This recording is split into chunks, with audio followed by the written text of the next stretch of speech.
You feel trapped because your mind is addicted to problems. Your mind is supposed to help you. That is its entire purpose, to process, to analyze, to protect. But somewhere along the way, something shifted. Instead of solving problems and moving on, the mind started doing something different. It started looking for problems that weren't there. It started manufacturing tension out of thin air. And the worst part? You didn't even notice it was happening. Think about the last time things were genuinely calm in your life.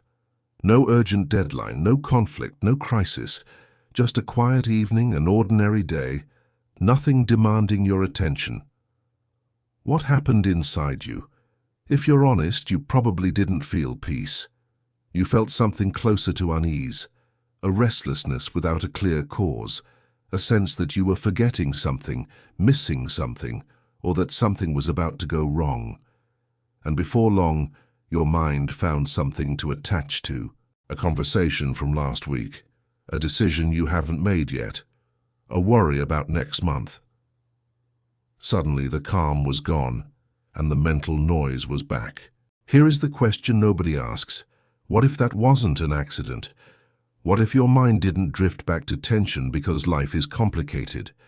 What if it returned to tension because tension is what it knows? Because it has been trained, over years of experience, to associate stimulation with safety and stillness with danger? This is not about weakness. This is not about being broken. This is about a pattern so deeply embedded in the way your mind operates that most people never even question it. They assume the anxiety is caused by circumstances. They assume the overthinking is a reaction to real problems. They assume that when things calm down, they will finally feel at rest, but they don't. The mind finds another problem, and another, and the loop continues. The Stoics called this kind of suffering self-generated. Seneca, writing more than 2,000 years ago, observed that most human pain is not produced by life itself, but by what the mind does with life, by what it anticipates, by what it rehearses, by what it refuses to release. But understanding that intellectually is not enough, because the pattern doesn't live in your intellect, it lives deeper than that. So let's start where it actually begins. The addiction. You don't notice, and the brain behind it. You don't just have problems. On some level you need them. That is a difficult sentence to sit with, because the natural reaction is to push back. Of course you don't need problems. Problems are exhausting. Nobody chooses to suffer. But choice and need are not the same thing, and the mind can be driven by needs it never consciously selected.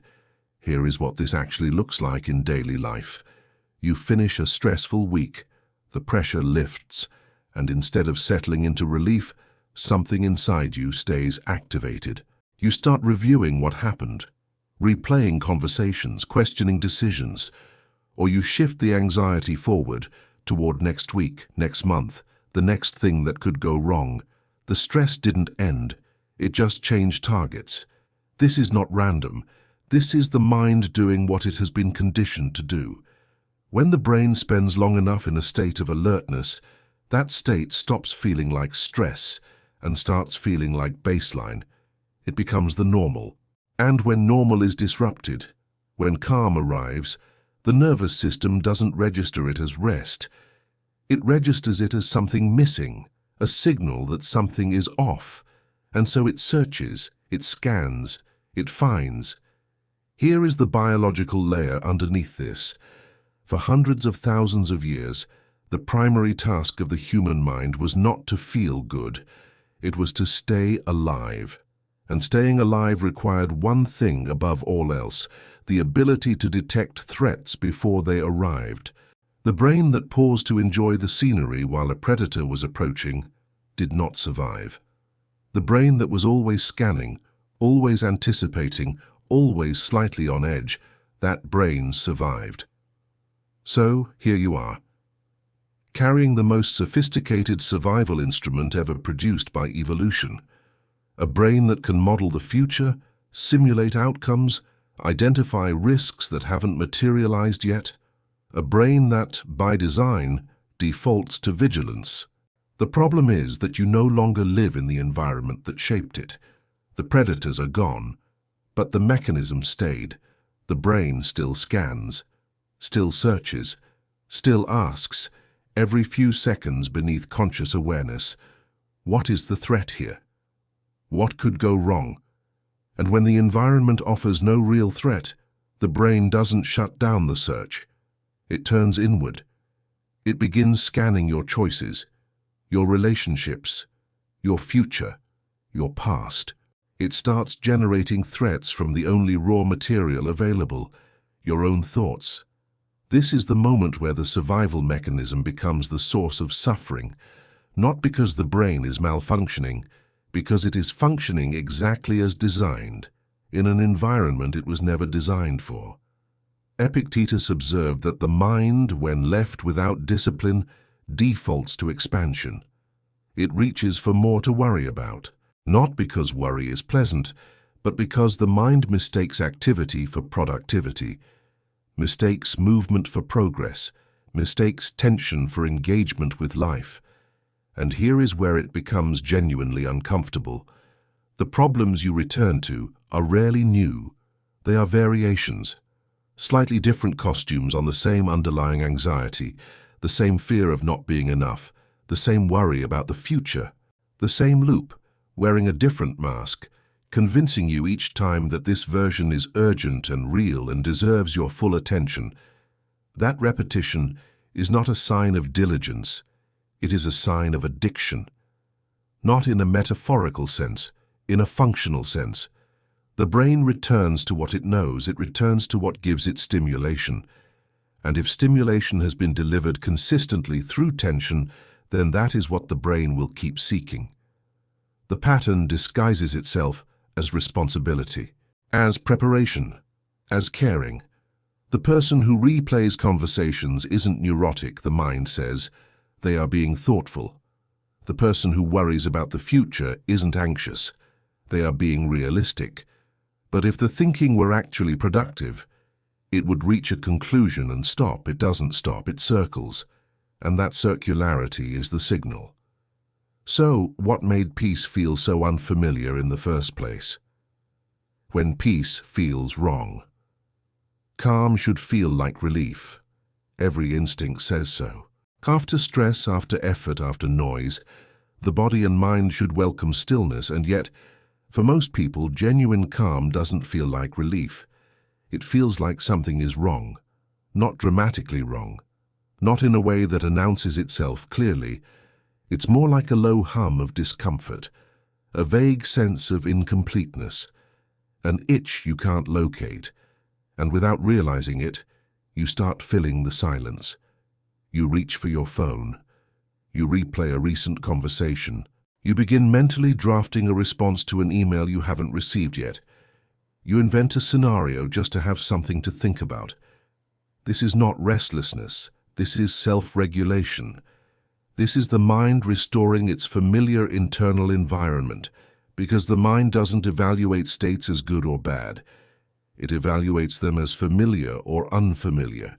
And for a mind that has spent years in tension, peace is unfamiliar. And unfamiliar to the nervous system registers as unsafe.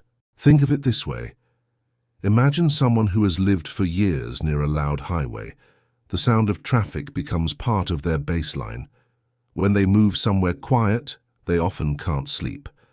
Not because silence is harmful, but because silence is different. And different, when you are not expecting it, feels like a disruption. The absence of the expected signal triggers vigilance, not rest. That is exactly what happens when the mind is habituated to tension. Stillness doesn't arrive as peace. It arrives as absence. And absence feels like something to solve. Seneca wrote in his Letters to Lucilius that the greatest obstacle to living is expectancy. The mind that is always preparing for the next thing never inhabits the present one. When you are always bracing for what comes next, the present moment has no texture. It is just a waiting room, and waiting rooms make people restless. The discomfort of stillness is not a personality trait. It is a learned response. Somewhere, somehow, the nervous system learned that being still was not safe. That vigilance was the appropriate posture toward life.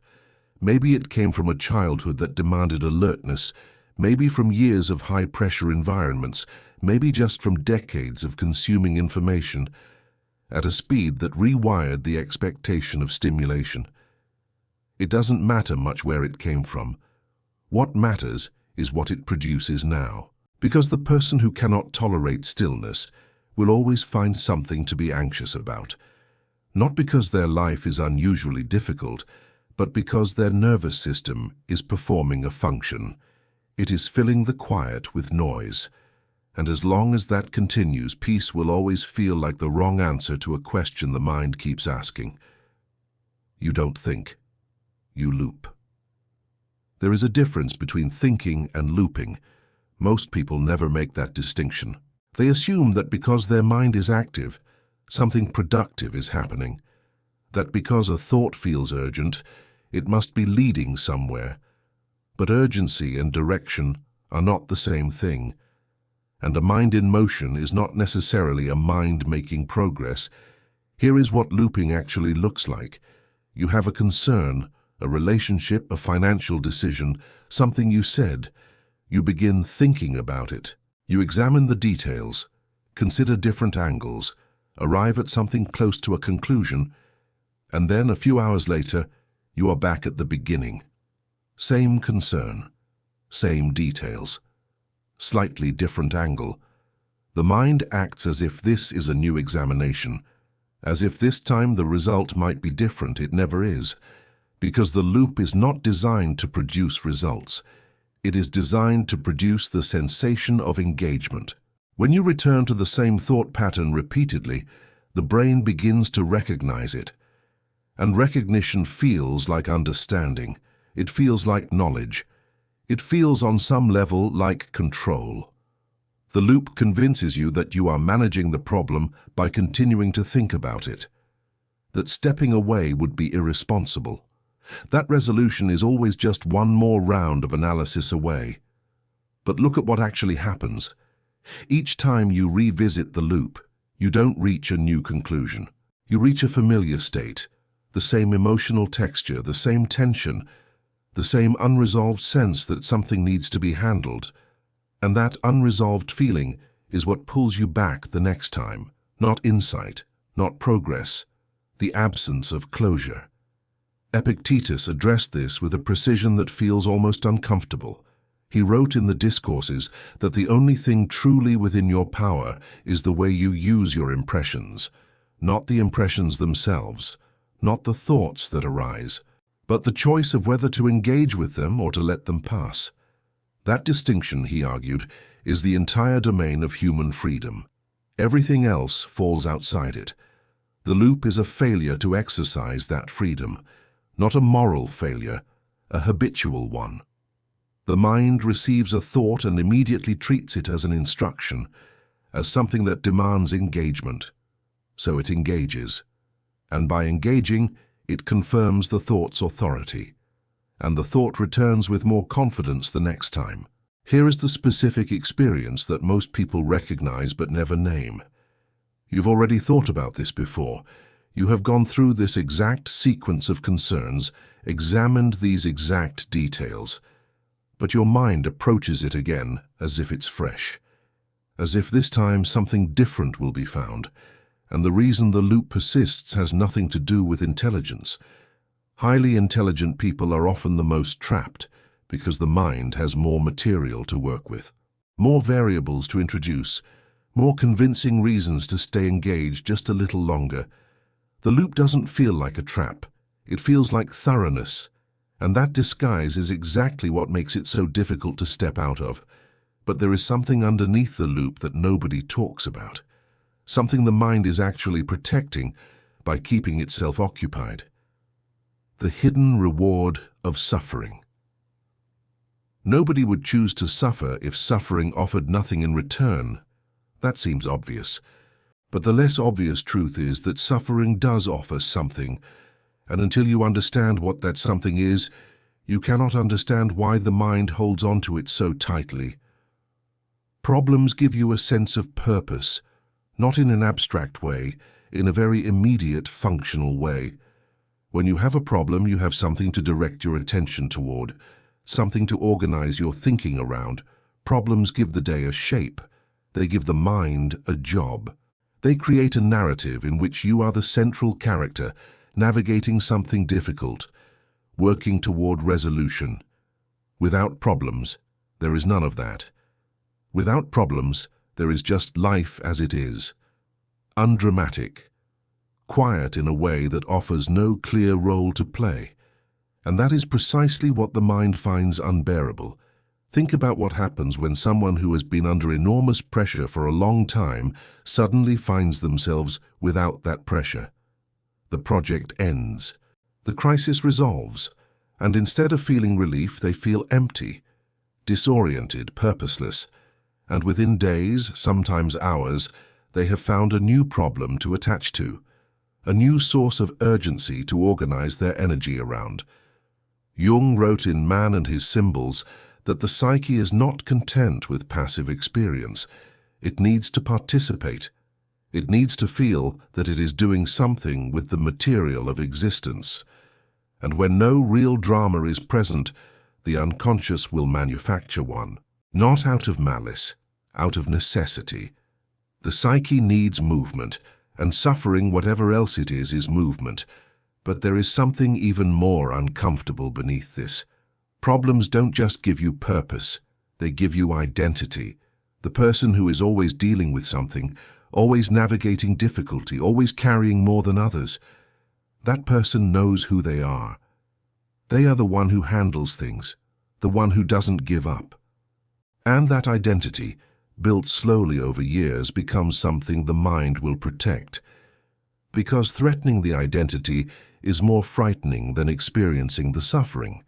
This is why people can intellectually understand that they are in a loop and still not leave it. Because leaving the loop would mean stepping into a self that is no longer defined by struggle. And that self is unfamiliar. And unfamiliar, as you've already seen, feels unsafe. If you have ever noticed yourself holding on to a problem longer than logic would justify, this is why. Not because you enjoy the pain, but because the pain is doing something for you. It is giving you structure. It is giving you a story. It is keeping a version of yourself intact that you have not yet decided to release. The question is, what happens when you look at it without judgment, when you see it not as a flaw, but as a function the mind developed for good reasons, that is now costing you more than it gives. Because the moment you see the reward clearly, the reward begins to lose its grip. And that shift is exactly where the Stoics were waiting. Seneca's warning you ignored. Seneca was not writing theory. He was writing diagnosis. He wrote in his letters to Lucilius that we suffer more often in imagination than in reality. Not sometimes, not in extreme cases, more often. As a general condition of the human mind, the suffering that consumes the most energy, that creates the longest lasting damage, is not produced by what happens. It is produced by what the mind rehearses in anticipation of what might happen. This is not a consoling idea dressed up as wisdom. It is an anatomical observation, and if you apply it honestly to your own mental history, you will find that it is accurate with a consistency that is almost unsettling. Think about the last significant period of anxiety you experienced, not the event itself. Think about the days and weeks before it, the scenarios the mind constructed, the conversations rehearsed, the outcomes simulated, the preparation for catastrophe that never arrived, or arrived in a form entirely different from what was imagined. Was the suffering during that anticipatory period not often more intense than during the actual event? Seneca understood that the mind treats anticipatory suffering as preparation. If I rehearse the worst outcome enough times, the logic goes, I will be ready for it. The suffering now is an investment against greater suffering later. But here is what that logic ignores. The worst case in most situations never arrives. And even when something difficult does occur, the actual experience rarely matches the mental rehearsal. All that preparation, all that rehearsal, all that suffering in advance contributed nothing to navigating what actually happened.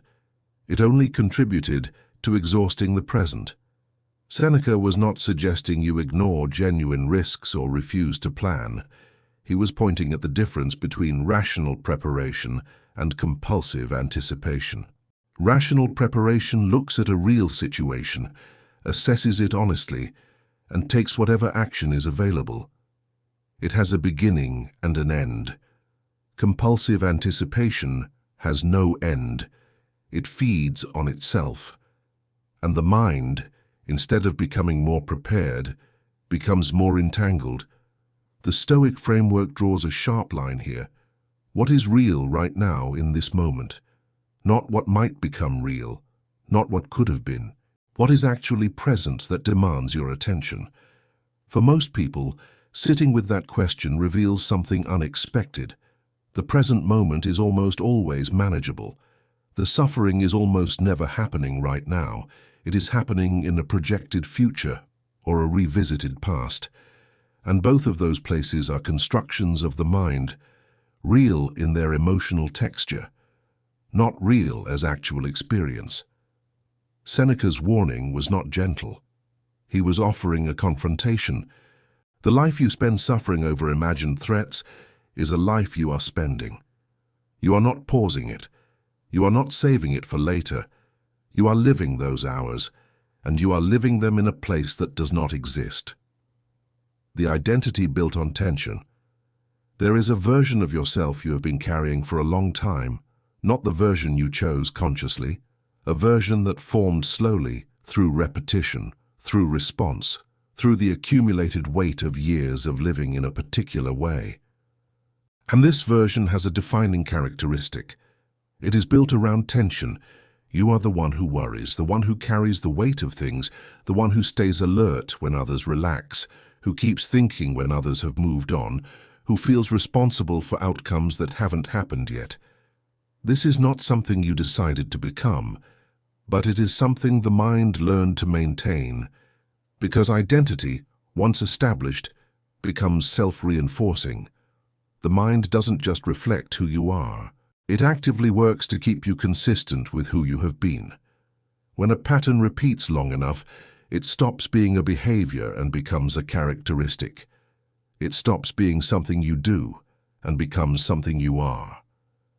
And once that shift happens, the mind treats any deviation from the pattern not as improvement but as threat. A threat to the story the mind has been telling about who this person is. Think about what it would mean, practically, to stop worrying, not reduce it. Stop it. What would that feel like? For most people, the honest answer is not relief, it is disorientation, because worry is not just a mental activity, it is a role. The person who worries is the person who cares, the person who thinks about consequences, and those qualities, even when they tip into dysfunction, carry a certain dignity in the mind's self-image.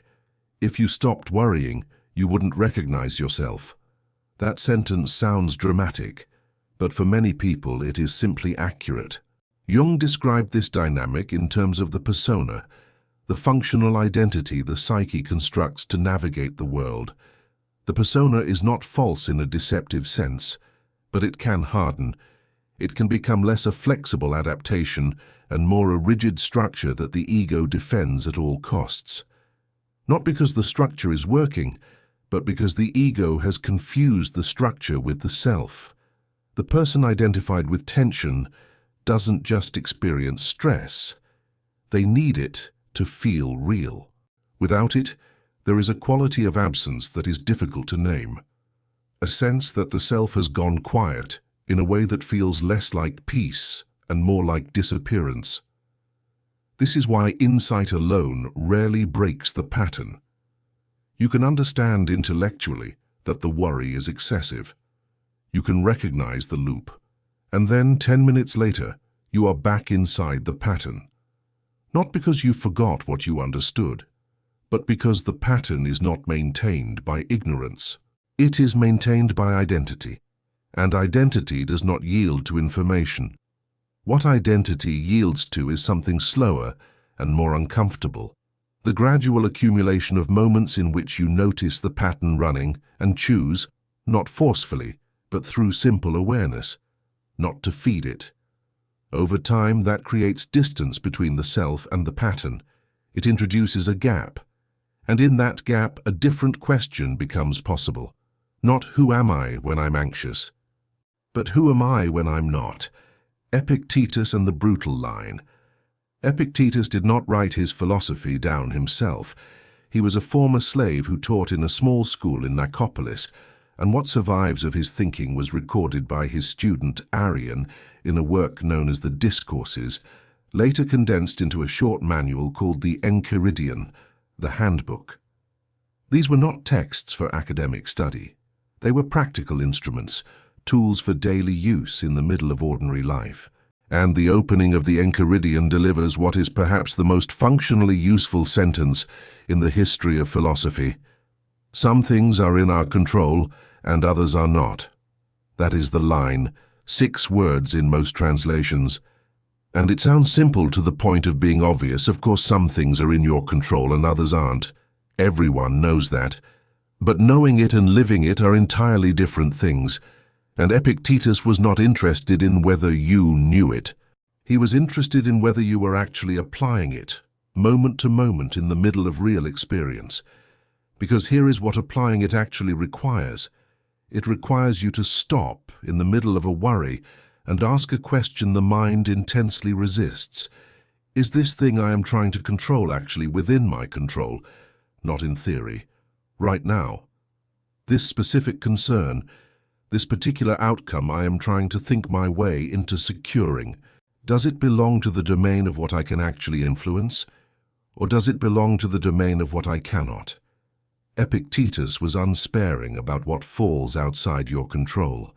The opinions of others, the outcomes of events, the behavior of people around you, the future in almost all its forms.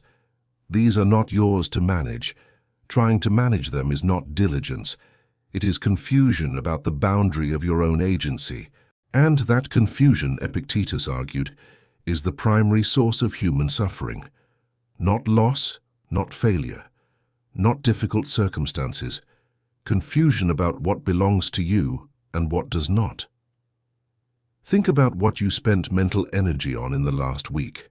How much of it was directed at outcomes you cannot determine, at what someone thinks of you as which is not in your control, at how a situation will unfold, which is not in your control, at whether a decision you already made was the right one, which is no longer in your control.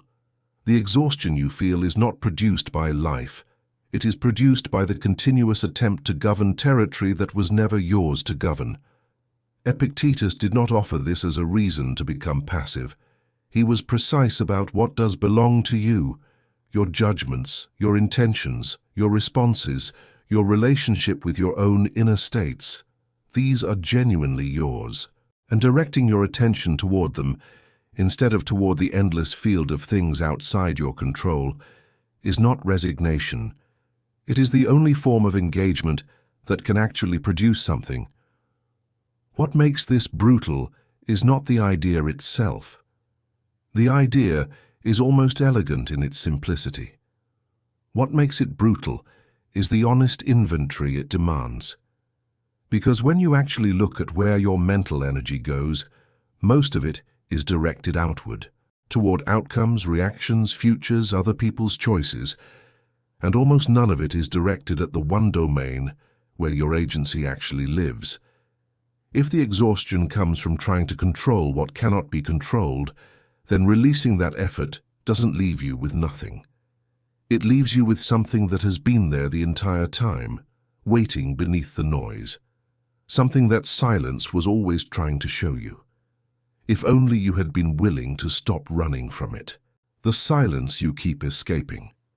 Stop for a moment. Not metaphorically, actually stop. Let the words land without immediately moving to the next thought.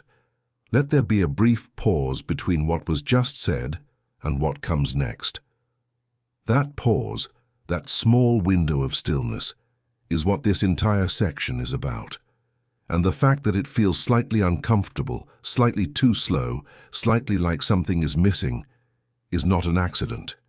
That discomfort is the subject. You have been escaping silence your entire adult life, not dramatically, not consciously, through small, continuous, almost invisible movements away from it. The phone picked up before the mind has a chance to settle, the music turned on before the quiet can establish itself. The conversation started, the task begun, the scroll initiated, all of it happening just at the moment when stillness might have arrived. This is not laziness. This is avoidance of something the mind finds genuinely threatening. And what it finds threatening in silence is not boredom. Boredom is what you feel when you want stimulation and don't have it. What silence produces is something different, more personal. In silence, there are no problems to solve, which means there is no role to play, no function to perform, no identity to maintain through activity. In silence, the version of yourself that exists through doing, through worrying, through managing and analyzing and anticipating, that version has nothing to do. And without something to do, it begins to feel like it is disappearing. That feeling is what you have been running from.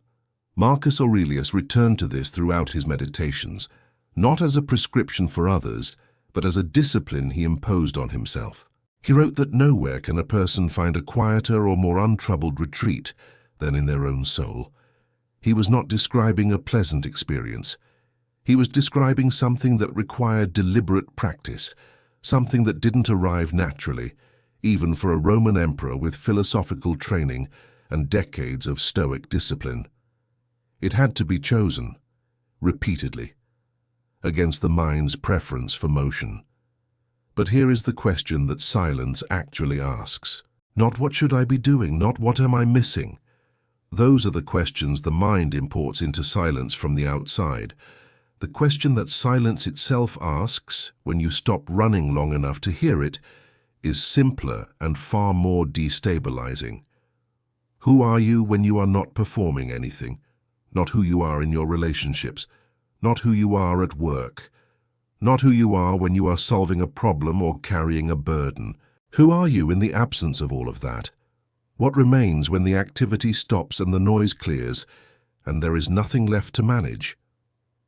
Most people do not know the answer to that question, not because it has no answer, but because they have never stayed in the silence long enough to find it. The moment it begins to surface, the mind produces a thought. The thought demands attention, the attention moves, and the silence is broken before it could deliver what it was holding. The silence you have been escaping is not empty. It is full of something the noise has been covering. And what it has been covering is not darkness, not pain, not some hidden dysfunction that the activity was mercifully protecting you from. It has been covering you, the actual you, the one that exists beneath the roles and the patterns and the loops and the identity built on tension. That version has been there the entire time, silent, patient, waiting for a moment of stillness long enough to be noticed, which is why the next step is not about finding silence. It is about understanding what actually happens when you stop fighting the mind directly, because fighting it is exactly the wrong approach. Breaking the loop without fighting it. Every instinct says to fight it. When the loop starts, when the same thought returns for the fourth time, when the anxiety spins up again over something you have already examined a dozen times, the natural response is resistance. Push it away, tell it to stop, argue with it. Remind yourself that it is irrational. Try harder to think about something else, and every time you do that, the loop gets stronger. This is not intuitive. It feels like resistance should weaken something, like refusing to engage should starve the pattern of its fuel. But the mind doesn't work that way, because resistance is still engagement. Arguing with a thought is still giving it your attention. Telling yourself to stop thinking about something requires thinking about that thing in order to know what to stop thinking about. The resistance feeds the very thing it is trying to eliminate. People who struggle with anxiety loops almost universally try to solve the problem through force, through willpower, through the sheer determination to think differently. And it doesn't work, not because they aren't trying hard enough, because they are applying effort in exactly the wrong direction. The Stoic approach does not begin with resistance. It begins with observation. And observation is not a soft alternative to action. It is a fundamentally different relationship with mental experience, one that changes the experience without directly trying to change it. Here is what observation actually means in practice. A thought arises. Instead of immediately engaging with it, defending against it, or following it into its implications, you simply notice that it has arisen. You register it as an event, something that happened in the field of awareness, not a command, not a truth, not a demand that requires a response. An event, like weather, like sound. Epictetus described the trained philosopher as someone who has learned to pause between impression and response. This pause, he argued, is the entire work of philosophy in practice. Not the accumulation of knowledge, not the mastery of argument, the capacity to receive an impression without immediately acting on it, to hold it for a moment in observation before deciding whether it deserves engagement. That pause is where freedom actually lives, not in a dramatic breakthrough, not in a moment of enlightenment, in the small repeatable gap between a thought appearing and the mind treating it as instruction. When you observe a thought rather than engage it, something begins to happen that feels almost anticlimactic. The thought loses momentum, not immediately, not completely, but measurably, because momentum requires engagement. A thought that is seen clearly, without argument and without compliance, has nothing to push against. It arrives, registers, and begins to dissolve. Jung contributed something important here from a different direction. He wrote that what you resist persists, not as a general life philosophy, but as a precise psychological observation. The content that is pushed away does not disappear. It returns with more force, more insistence, because suppression communicates to the psyche that the content is dangerous. And dangerous things are treated with heightened attention by the very systems trying to suppress them. Observation does the opposite. Observation communicates that the content is seen, that it does not need to escalate to be noticed. And content that has been acknowledged without either following or fighting loses its urgency. It no longer needs to repeat itself to get through. This is the shift. Not from anxiety to calm, not from looping to clarity, from engagement to observation, from being inside the pattern to watching it from a slight distance. That distance, even a small amount of it, changes everything about what the pattern can do to you. But here is what nobody prepares you for. When you stop feeding the loop, something happens that feels strange, something the mind immediately interprets as a new problem. And if you don't understand what it is, it will pull you straight back into the cycle you just began to escape. The emptiness after the noise. When the loop finally quiets, most people expect to feel relief. They have been told implicitly or explicitly that peace is what waits on the other side of mental noise, that if the anxiety could just stop, if the overthinking could just cease, what would remain would be something warm and clear and settling. A sense of arrival. That is not what happens, not at first. What happens first is emptiness, not a comfortable emptiness, a strange, disorienting, almost vertiginous emptiness, the kind that makes you wonder if something has gone wrong, if you have somehow removed something essential along with the noise. This moment is the most critical point in the entire process, because this is where almost everyone turns back. Not because the emptiness is dangerous, not because something has actually gone wrong, but because the emptiness is unfamiliar in a way that the mind immediately translates as a problem. And a problem, as you now understand, is something the mind knows exactly how to respond to. It reaches, it generates, it finds something to attach to, and within minutes, sometimes seconds, the familiar noise has returned. The loop has restarted. And there is even a quality of relief in that return, a sense of recognizing something known, of being back on solid ground. But that ground was never solid. It was just familiar. Jung observed that the moments immediately preceding real psychological development are almost always experienced as loss, as dissolution, as a kind of death of the previous self. Not because something valuable is actually dying, but because the ego cannot distinguish between the dissolution of a pattern and the dissolution of the self. To the ego, they feel identical, and so it resists. It reaches back for what it knows. It manufactures urgency to justify returning to the familiar territory. The emptiness after the noise is not a void. It only appears that way because the mind has no prior reference point for what genuine stillness feels like. Every previous experience of quiet was either too brief to register or was quickly filled before it could develop into something. So when real stillness arrives, the mind has no category for it. It cannot label it as peace because peace is supposed to feel like something. It cannot label it as progress because progress is supposed to feel like movement. What it feels like is nothing the mind has a word for. And what the mind cannot name, it tends to pathologize. Here is the specific experience worth naming. You have been inside the loop for so long that the loop has become the texture of your inner life, the constant movement of thought, the recurring concerns, the familiar tension. These are not just habits, they are the landscape.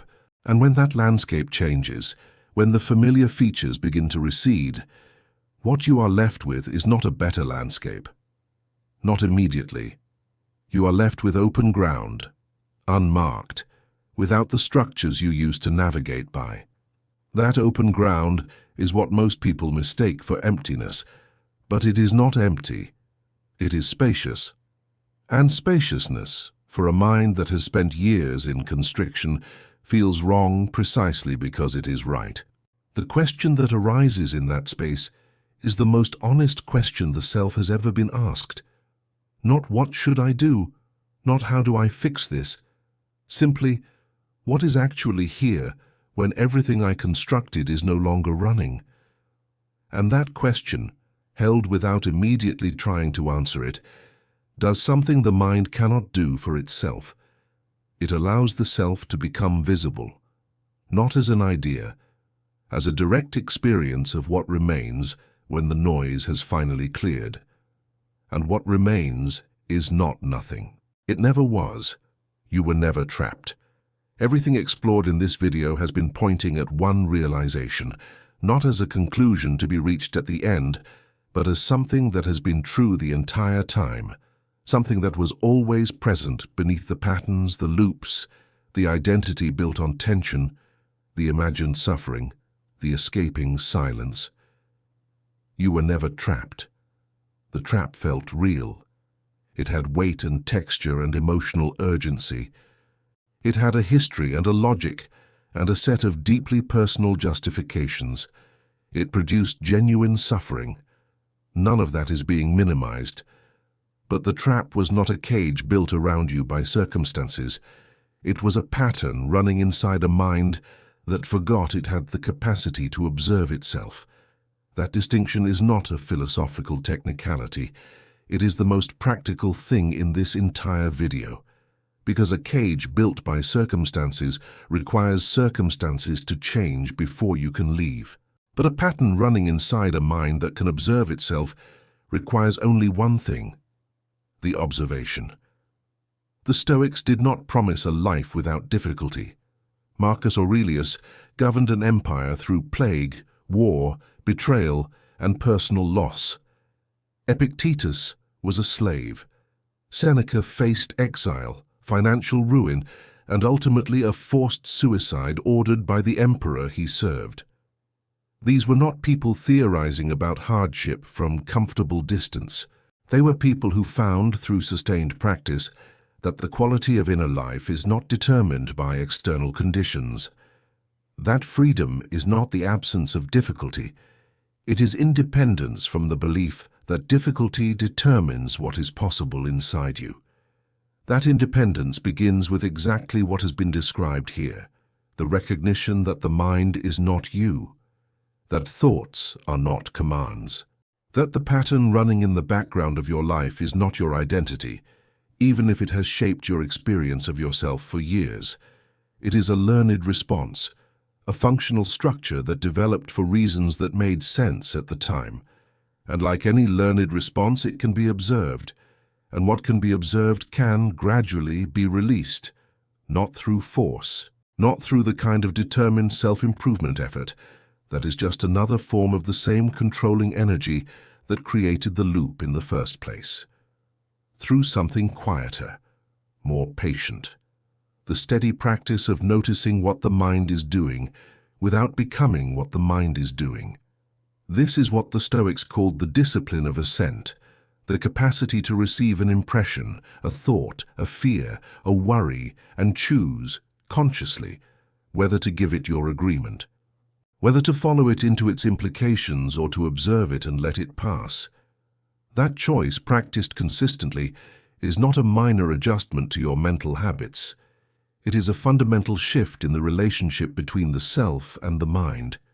And here is what changes when that shift takes hold. The problems don't disappear. Life continues to produce circumstances that demand attention and effort and response. But those circumstances no longer have the same grip. Because you are no longer inside every thought that arises about them. You are watching the thoughts.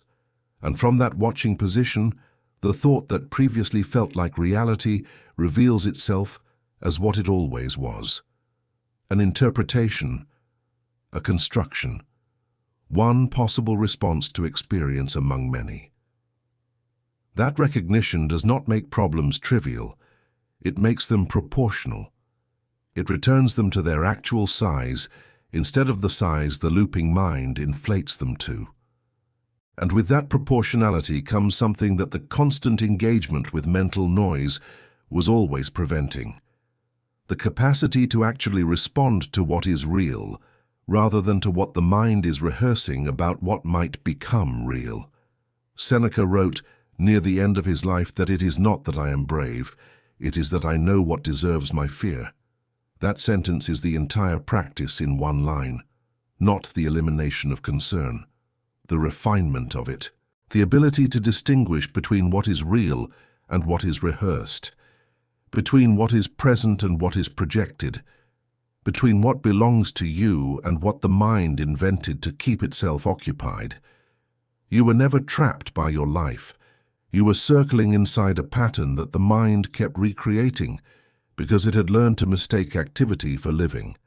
And the moment you see that clearly, not just intellectually, but in the actual texture of your experience, the pattern loses its authority. Not completely, not permanently. The mind will return to old habits, the loop will restart, the noise will rise again. That is not failure. That is the nature of the work.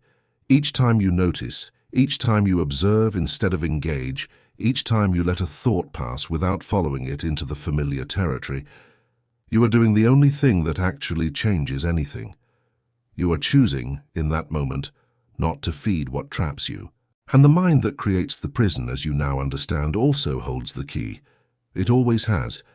You simply needed to stop running long enough to see where it was. If something in this video landed differently than you expected, that is worth paying attention to. Not the intellectual understanding of it, the felt sense of recognition, the moment where a description matched something you have actually lived. That moment of recognition is not just insight. It is the beginning of the distance, the first step back from being inside the pattern to watching it. You don't have to have this figured out. You don't have to have changed anything yet. The observation itself, sustained and honest, does the work that effort cannot. If this reached you, share it with someone it might reach. And if you want to continue this kind of exploration, the next video is already waiting.